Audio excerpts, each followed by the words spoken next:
Hi friends, welcome to my channel. ఈరోజు నేను చేసిన రెసిపీ మసాలా వడ పులుసు. చూడండి, మా నెల్లూరులో ఫేమస్ అయిన మసాలా వడ పులుసు ఎలా చేయాలో మీతో షేర్ చేస్తాను. చాలా కమ్మగా చాలా బాగుంటుంది. చూడండి ఎంత బాగుందో. రండి ఇప్పుడు వీడియోలోకి అయితే వెళ్ళిపోదాం. మసాలా వడ పులుసు ఎలా చేయాలనో మా విలేజ్ స్టైల్లో నేను ఎలా చేస్తానో మీతో షేర్ చేస్తాను. రండి వీడియోలోకి వెళ్ళిపోదాం. ఇప్పుడు ముందుగా మసాలా వడ కూరకి నేనైతే మసాలా వడలు ఒక 8 తీసుకున్నాను. మన ఇష్టం, మన ఇంట్లో ఎంతమంది ఉంటే తినేదాన్ని బట్టి మనం వడలు అయితే తీసుకోవాలి. చూడండి, నేనైతే ఒక 8 మసాలా వడలు అయితే తీసుకున్నాను.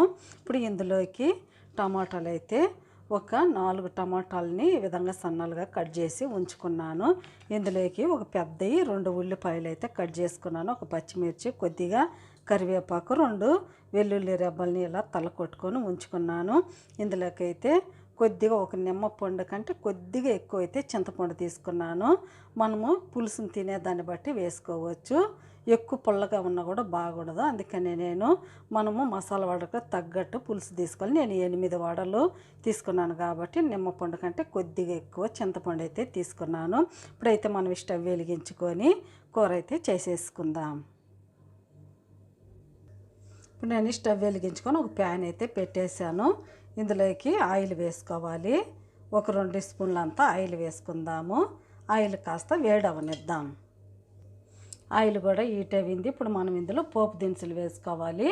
ఒక 2-3 మెంతి గింజలు, పోపు దినుసులు, ఆవాలు, జీలకర్ర, పచ్చిశనగపప్పు, మినపప్పు వేసేసుకోవాలి.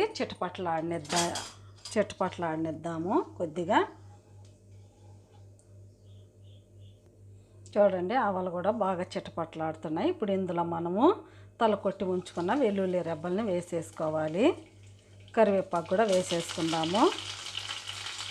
పచ్చిమిర్చి కూడా వేసేసుకోవాలి. ఇప్పుడు ఇందులోనే మనం ఉల్లిపాయలు కూడా వేసేసుకుందాము. ఇందులో అల్లం వెల్లుల్లి పేస్ట్ అయితే ఏమీ వేసుకోకూడదు ఫ్రెండ్స్. మా నెల్లూరులో అయితే మేమైతే వేసుకోము. మీరైతే కావాల్సి ఉంటే వేసుకోండి. ఇవి కొద్దిగా పచ్చివాసన పోయే వరకు ఉడికించుకోవాలి. చూడండి, ఉల్లిపాయలు ఈ విధంగా కొద్దిగా ఉడికితే సరిపోతుంది.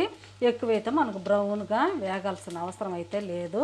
కొద్దిగా ఇలా ఉడికిన తర్వాత మనం ఇందులోకి కట్ చేసి పెట్టుకున్న టమాటా ముక్కల్ని వేసేసుకోవాలి. వేసేసుకొని ఒకసారి కలుపుకోవాలి. ఇప్పుడు ఇందులో కొద్దిగా ఉప్పు వేసుకున్నాం. ఉప్పు వేస్తే టమాటాలు తొందరగా మగ్గుతుంది.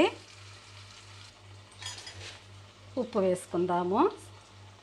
ఉప్పు వేసుకుంటే టమాటాలు తొందరగా ఉడికిపోతుంది.